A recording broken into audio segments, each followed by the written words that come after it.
আমাদের বাড়ির সামনে শুয়ে আছো? আমি সিআইডি অফিসার শফিকুল শেখ। আপনাদের বাড়িতে জমি বেচা 10 লাখ টাকা আছে না?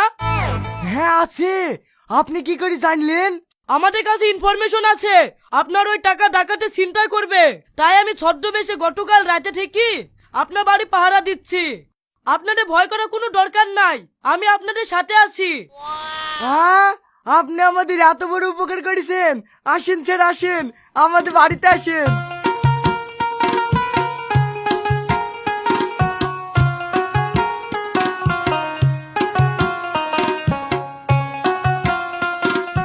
এতগুলো টাকা এইভাবে কেউ বাড়িতে রাখে?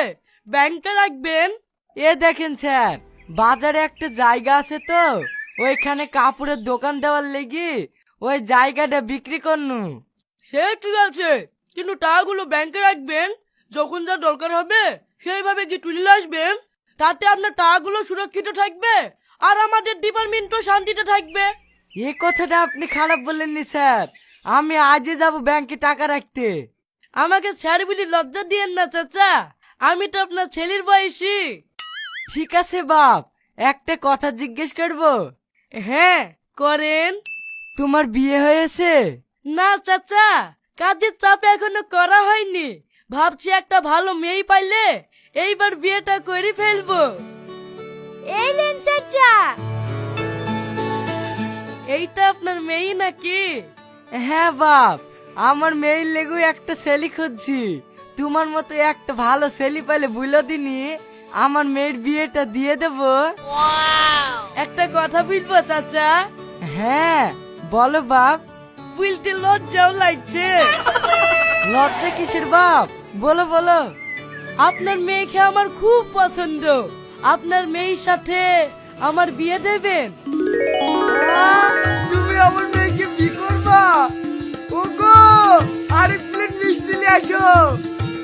সত্যি বাপ, তোমার মতো সিআইডি অফিসার যে আমার মেয়েকে বিয়ে করবে আমি স্বপ্নেও কল্পনা করতে পারিনি।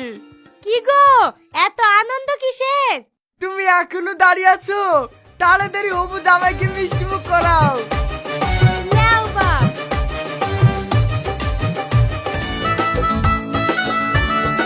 বাপ শফিক, বাড়ি পৌঁছে চিঠি লিখবা। ঠিক আছে আব্বা, বেলা চলে গেল, তুই হিনাকে একটু তাড়াতাড়ি বেড়াইতে বললেন। ঠিক আছে বাপ, বলছি। কয়রে বুড়ি, সাজা হলো? আরেকটু থামেন মামা, এই হয়েছে। সেই এক ঘন্টা ধরে এই কথা শুনে আসছি, এই হয়ে এসছে, এই হয়ে এসছে। না, এইভাবে আর হবে না, আমাকে যেতে হবে।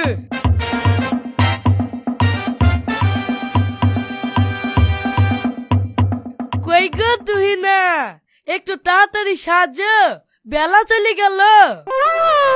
বাবা, ভাই তো দেখছি আর টর্চ হইছে না। এত বছর তো অপেক্ষা করেছো, আরেকটু অপেক্ষা করো। তোমার জিনিস তুমি ঠিক পেয়ে যাবা, আমরালি পালিয়ে যাসিনি।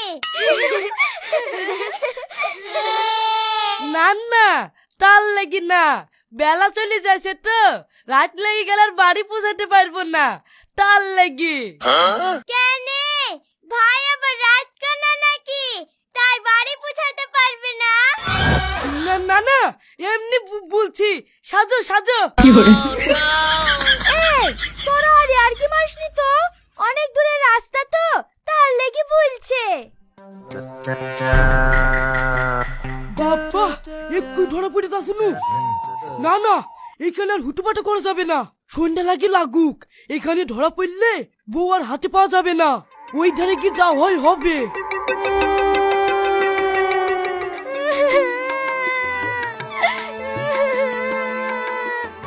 মা, তুমি আমাকে দেখতে যাও। কাঁদিস নি মা, ভালোভাবে থাকিস, আর শ্বশুর বাড়ি পৌঁছিস অবশ্যই আমাকে একটা চিঠি লিখিস। বাপ, তুমি আমার মেয়েটাকে ভালো করে দেখে শুনে রাখো। ঠিক আছে মা, আপনার মেয়েকে আমি খুব সুখে রাখবো।